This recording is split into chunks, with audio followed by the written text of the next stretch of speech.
इन यज्ञ में तीनों चीज आ जाते हैं, जो देवों की पूजा हो जाती है, सभी मिलजुल कर जो करते हैं, सत्संग होता है और दान भी देते हैं। लेकिन सत्संग उस प्रभु में मग्न होकर केवल हम करते हैं और भजन कीर्तन करते हैं इत्यादि करते हैं। तो सत्संग का भी कोई छोटा मोटा लाभ नहीं है, बहुत विशेष लाभ है। कहते हैं कि सत्संग, सत्पुरुषों का संग करना भी कितना हमें प्रभावशाली होता है, जीवन परिवर्तन करने वाला हमारा सत्संग होता है। शास्त्रकार कहते हैं सत्संग गतिम कथयकिम न करोति पुंसम। अंतिम लाइन है, कहते हैं कि सत्संग से आप क्या क्या लाभ नहीं होता है। तो पूरा का पूरा जो श्लोक है, कहते हैं जाड्यम धियो हरति ही सिंचति वाचि सत्यम मानोन्नतिम दिशति ही पापम अपाकरोति चेतः प्रसादयति दीक्षो तनोति कीर्तिम सत्संगतिम कथयकिम न करोति पुंसम। बहुत सारे शब्द जो हैं समझने योग्य हैं। जाड्यम कहते हैं जड़ता को, मूढ़ता को, ना समझ को कहते हैं। तो जाड्यम धियो हरति, सत्संग में आने से पहला क्या लाभ मिलता है? जड़ता दूर होती है, जो अज्ञान का है वो दूर होती है। और चेतः प्रसादयति, और चित्त को प्रसन्न होता है, चित्त को प्रसन्न करती है सत्संग। तो सत्संग में आने से जब जड़ता दूर होगी तो धियो हरति सिंचति वाचि सत्यम, और जो दूसरा लाभ है वाची, वाणी में पवित्रता आती है, शुद्धता। वाणी हमारी कैसे हो जाएगी? जब अच्छी अच्छी बातों को जब हम श्रवण करेंगे तो उसी में हम विचार करेंगे, उसी का चिंतन करेंगे, उसी का हम मनन करेंगे और उसको आचरण में लाने का प्रयास करेंगे। तो वाणी अगर हमारी शुद्ध हो गई, पवित्र हो गई, तो हमारे कार्य भी शुद्ध पवित्र हो जाएंगे। फिर कहते हैं पापम अपाकरोति, अर्थात पाप को करने से रुक जाएंगे। पाप कर्म जो है, बुरे कर्म जो है, अकर्तव्य जो कर्म है, नहीं करने योग्य कर्म है, उनको न करने की हमें समझ आ जाएगी। और जब समझ आएगी तब हम वो कार्य को ठीक से कर पाएंगे। और जब ठीक से वो ठीक कार्य होगा तो उसका लाभ भी बोलिए ठीक ही प्राप्त होगा। तो यह सत्संग में आने से ही मिलेगा। तो पाप कर्मों को करने से हम दूर रहेंगे, समझेंगे, लोगों के जब मिलेंगे, बातें करेंगे, किसी का उपदेश सुनेंगे, किसी के भजन सुनेंगे, तो उसमें यह पंक्ति ऐसी थी, उसने इस बात को दोहराया था, इस बात को उन्होंने कहा था, बहुत अच्छे। कब कौन सी बात कौन पकड़ ले, कब कौन से उपदेशक आचार्य की बात कौन धारण कर ले और उस पर चलने लग जाए, उसका जीवन सुधर जाए।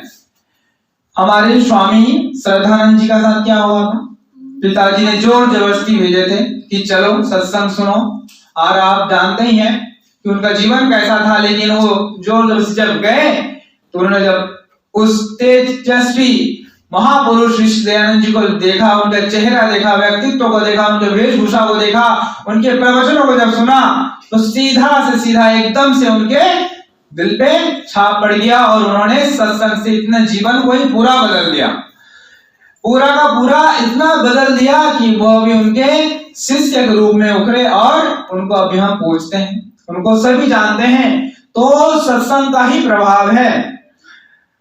फिर कहते हैं चारों दिशाओं में मानोन्नति, अर्थात मान बढ़ता है, सम्मान बढ़ता है, प्रतिष्ठा बढ़ती है। सत्संग में जाने वाले लोग कैसे होते हैं बोलिए? सम्मान के योग्य होते हैं, उनको सम्मान करने का मन करता है। अच्छी अच्छी आप बातें बोलेंगे, आपके पास जब बैठेंगे, आपसे अच्छे वार्तालाप करेंगे, अच्छे से वो जब बोलने लगेंगे, हालचाल पूछेंगे, तो उनका सम्मान बढ़ेगा ही और उनके पास बैठने वालों का भी सम्मान बढ़ेगा। तो बुरे लोगों का संग करने से अच्छा भी बुरा बन जाएगा, और अच्छे के साथ बुरा अगर संग करेगा तो बुरा भी अच्छा बन जाएगा। एक किसान ने खेत में कुछ बोया था और जो चिड़िया थी, अन्य पक्षी थे, उस दाने को उखाड़ उखाड़ के खा जाया करती थी। तो किसान इस बात से बहुत ज्यादा परेशान था, दुखी था कि मैं अब क्या करूं, ये जो मेरे फसल है ये तो चिड़िया और ये अन्य पक्षियों ने तो खराब कर दिया है। रोज आते मेरे दाना उखाड़ ले जाते, उठा ले जाते, मेरे पौधे कैसे होंगे। तो एक दिन किसान ने तरकीब लगाई कि इन चिड़ियों को पकड़ना है। जाल बिछा दिया, पूरे खेत में जाल बिछा दिया। और उस दिन सारस बगुला जो समझिए, वो तो दाने नहीं खाता, वो कीड़े खाने के लिए आया था। और जाल में देखता है कि सारस भी फंसा हुआ है। वह किसान से निवेदन करता है कि महोदय, मैं तो आपका फसल नहीं बर्बाद कर रहा था, मैं आपके अन्न नहीं खा रहा था, मैं तो इन कीड़ों को खा रहा था जो आपके फसलों को हानि पहुंचाता है। मुझे आप छोड़ दीजिए, मुझे जाल में आपने क्यों बंदी बनाया। तो किसान का क्या जवाब होता है, तुम भी इनके साथ ही पकड़े गए हो, तुम्हारा भी यही हाल होगा। तो बुरे के साथ उसने जब संग किया तो वह भी बुरा बन गया और उसको भी वही दंड का भागी बनना पड़ा। उसको भी उतना ही कष्ट भोगना पड़ा जितना कि उन बुरे करने वालों को भोगना था। तो इसलिए बुरे का संग करेंगे तो हम अच्छे जो भी है उसको भी भूल जाएंगे और हमारा व्यक्तित्व, तो हमारा भी जीवन बुरा बन जाएगा। और अच्छे का जब संग करेंगे तो हम भी अच्छा बन जाएंगे। दो तोते की कहानी आप सुने थे ना बचपन में, या बच्चों को भी सुनाते हैं कि दो बच्चे थे, एक चला गया डाकुओं के इलाके में, एक चला गया ऋषि मुनियों के आश्रम में। तो वो जो डाकू के इलाके में गया, वो बुरे शब्दों का प्रयोग करता था, लूटो मारो छीन लो, पकड़ लो, बहुत सोने हैं, हीरे हैं, जवाहरात हैं, जल्दी से आओ, काटो इत्यादि वो सुनता रहता था। इसलिए ऐसी बातें करता था जिस व्यक्ति को भी देखता था।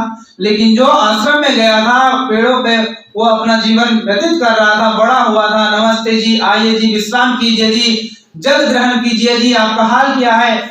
और संध्या हवन वेद मंत्र इत्यादियों का जब श्रवण करता था, उसका जीवन उस तरह बन गया था। तो प्रभाव किसका निकला, संग का, सत्संग का। हमारा संग कैसा है, तो कहते हैं मिलजुल करके अच्छे लोगों के साथ संग करने को सत्संग कहते हैं। और मिलजुल कर तो अब संग कर रहे हैं, लेकिन उसमें व्यवहार में भी देखिए कितनी परिवर्तनता आती है।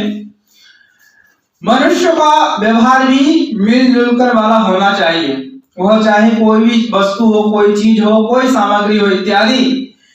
एक गुरु शिष्य किसी नगर में थे, वहां उनको रोज फल प्रसाद भोजन मिष्ठान इत्यादि मिला करते थे। तो शिष्य ने गुरु से कहा कि मनुष्य का जीवन कैसा होना चाहिए। तो गुरु ने कहा इसका उत्तर मैं आपको 1-2 दिन में दूंगा। एक दिन एक व्यक्ति आए, बहुत सारे फल ला करके गुरु शिष्य को दे दिए।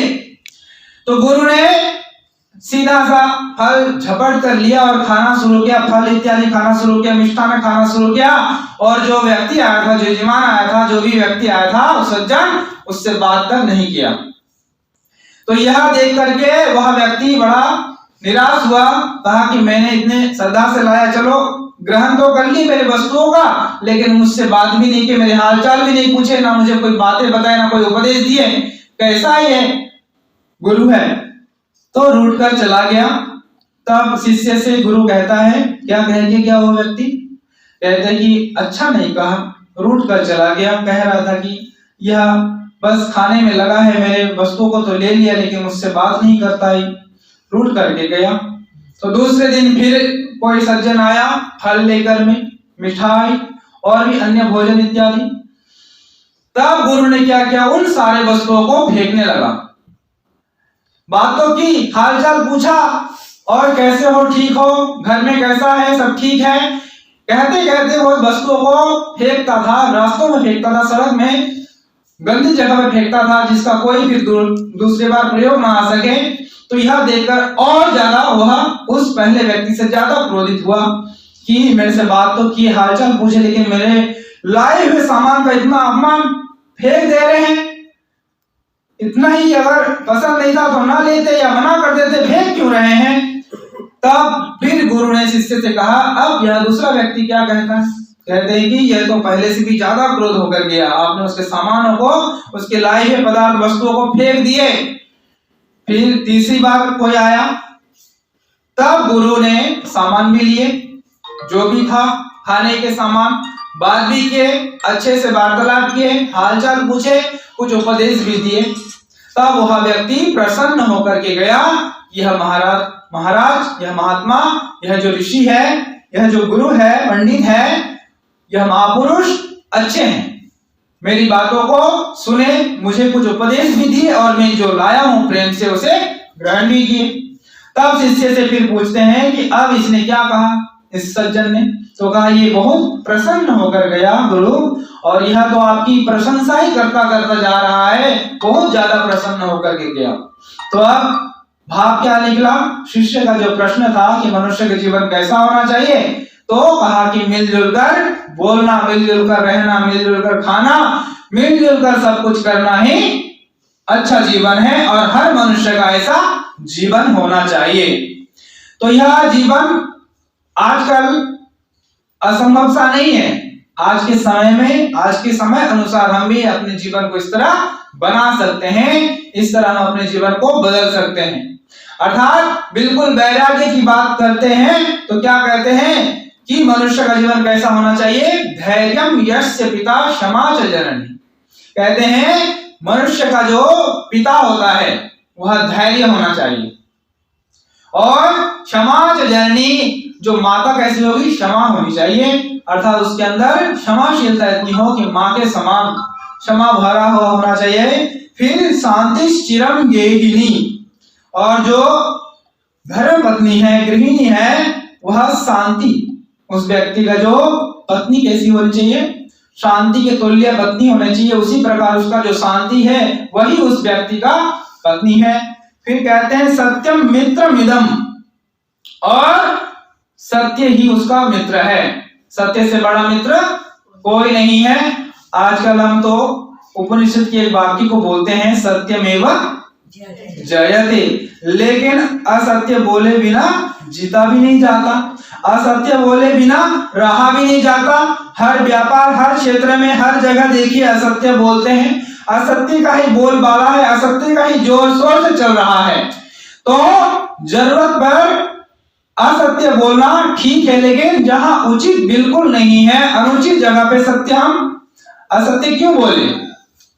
तो इसलिए सत्यमेव जयते, और सत्य जो है सबसे ऊपर है और असत्य जो है सत्य के नीचे दबा हुआ रहता है। आप जितना भी असत्य बोलो, लेकिन एक ना एक बार सत्य ऊपर आएगा ही, क्योंकि सत्य के नीचे दबा हुआ असत्य रहता है, और सत्य इतना विशाल, इतना बड़ा है कि असत्य से उसे ढक नहीं सकते, उसको दबा नहीं सकते।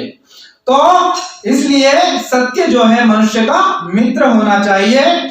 मित्रमिदम दया च भगिनी, और बहन दया उसकी बहन होगी, वह व्यक्ति भी इस प्रकार दयालु होगा। अर्थात हमारे ऋषि दयानंद जी को देखिए, कितने बड़े दयालु थे।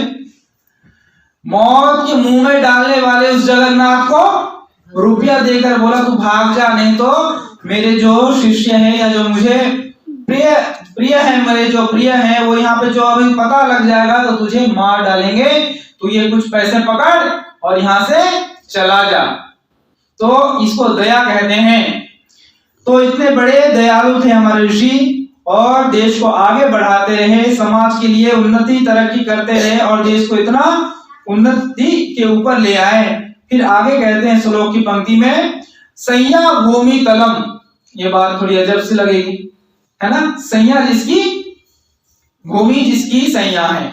बिस्तर जो है, आजकल हमारा आजकल थोड़ा समय ऐसा है कि हमें थोड़ा आराम चाहिए, कंफर्ट, है ना। मैंने कहा था ना, कंफर्टेबल फील करोगे तो फिर दुख होगा। अनकंफर्टेबल में भी अगर हम शांति वाले वातावरण में आ गए, शांति वाली स्थिति में आ गए, तो अनकंफर्टेबल जगह को भी, अनकंफर्टेबल स्थिति को भी, उस सिचुएशन को भी हम सुखपूर्वक से सह सकेंगे, उसको ग्रहण कर सकेंगे, उसमें हम चल सकेंगे। और कंफर्टेबल ही हम ढूंढते रहेंगे, तो जहां आप कंफर्टेबल से हटे तो बस रोना शुरू कर देंगे।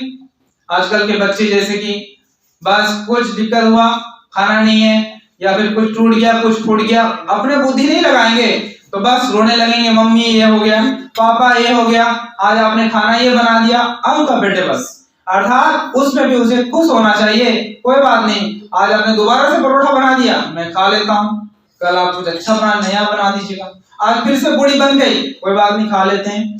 तो ये शांति वाली अवस्था है। तो संज्ञा भूमि तलम, जो भूमि जिसकी संज्ञा है, ज्ञानामृतम भोजनम, भोजन क्या बताया गया, ज्ञान को। तो ज्ञान अगर हमारे पास है वही हमारा भोजन है, भूमि मेरी संज्ञा है, सत्य मेरा मित्र है, दया मेरी भगिनी है, और संयम मेरा भाई है, क्षमा जो है मेरे माता है, और धैर्य मेरा पिता है। तो इस प्रकार का हमारा जीवन व्यक्तित्व होगा। हम इस पर धीरे धीरे अगर चिंतन करें, इसको अपने जीवन में धारण करें, तभी सत्संग करने का हमारा और ज्यादा लाभ मिलेगा, उसका पुण्य मिलेगा। आप सबने मुझे सुना और समय बहुत ज्यादा हो गया। इति ओम।